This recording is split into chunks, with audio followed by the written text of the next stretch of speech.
All right, so here is the rat. So we got to get into the theory first, the rat, and then we're going to get into some of the things that came out afterwards. So we had this message from Offkai, which says, it's here, official. This is the official Twitter. We had some internal miscommunication regarding the streaming of FaZe Connect's panel, resulting in an unintended broadcast and a poor stream experience. As always, we appreciate our friends at FaZe. Let me just say real quick, before we even get into the rat, which is posted below, the theory, which is posted below, this is bullshit. If you appreciate a friend, you don't you don't mistreat them. You give them the highest thing. Also, where in that do they say sorry? Where in that do they apologize? What does as always mean? Right? It sounds like they're not really apologetic for it, in my opinion. I don't know. I don't know what you guys think. It doesn't sound like they actually feel bad about this. They're like, oh, whatever, YOLO, it happens. That's what I see here. So yeah, I don't really see that as an apology. But then below here, you've got the rat, the theory, right? So here's a theory. And then someone posted this as, tagging Legal Mindset. They fucked up. This is a post on this, I believe, a Chan post. I think it's a 4chan post or whatever. But so take it with a grain of salt. This is rumor.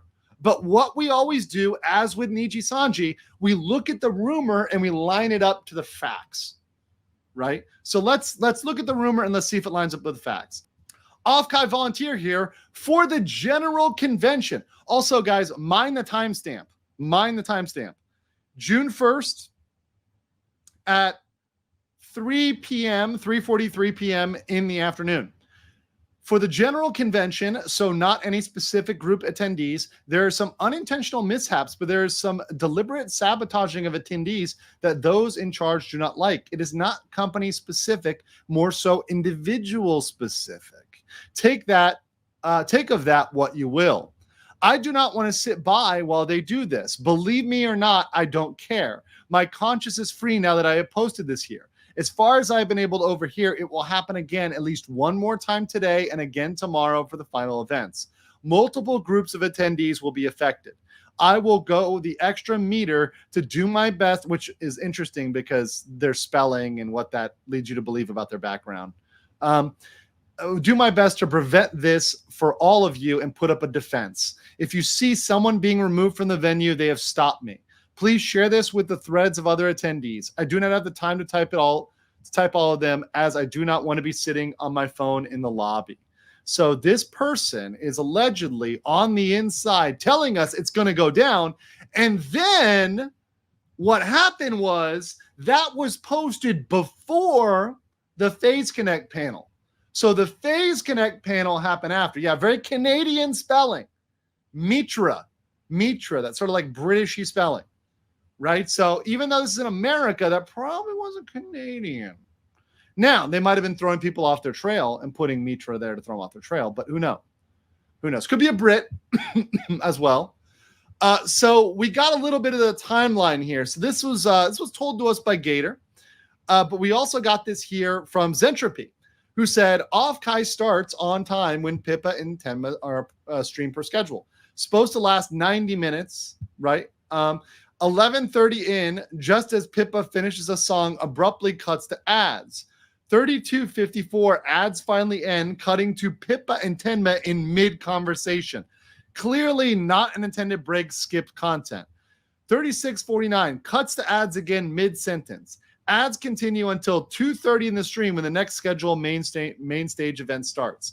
That event incredibly goes 55 uninterrupted ad-free minutes of the expected 60.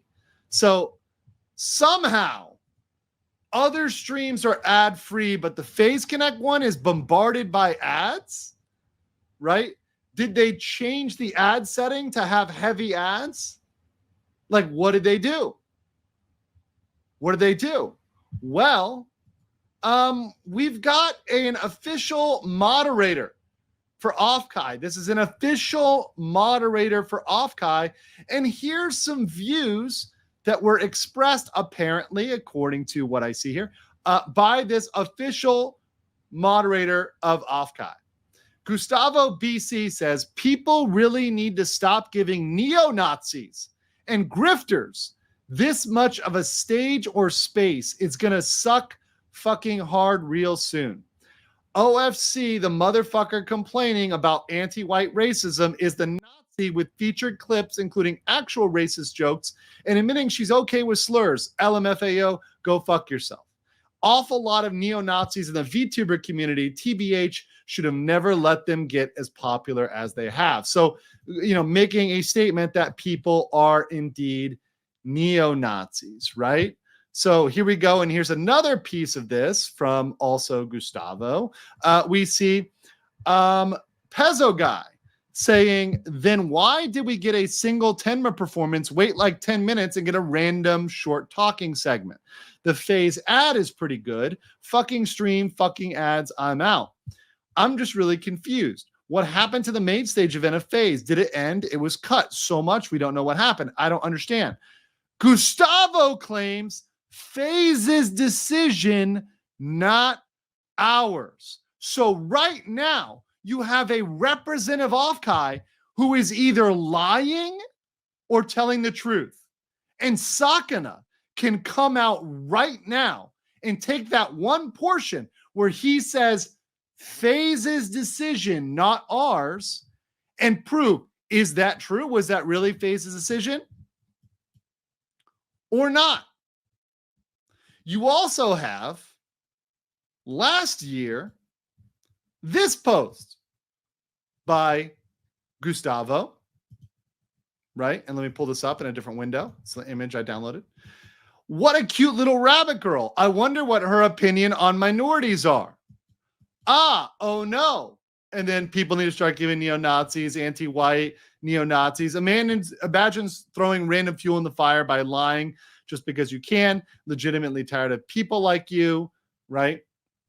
And then claiming it's phase's decision. This was obviously different things cut together from different places, right? So this was from Twitter, right? One Twitter post, another Twitter post, and a post in a comment, and then a Discord. But all of these things as proof go together to show this guy has animus. He has animus against at least Pippa, at very least Pippa.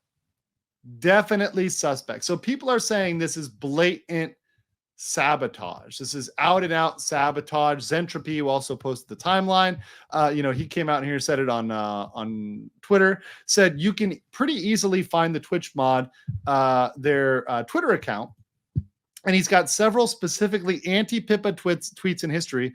It's beyond obvious there was blatant sabotage, even if nothing that would necessarily hold up in a court of law yet. But guess what?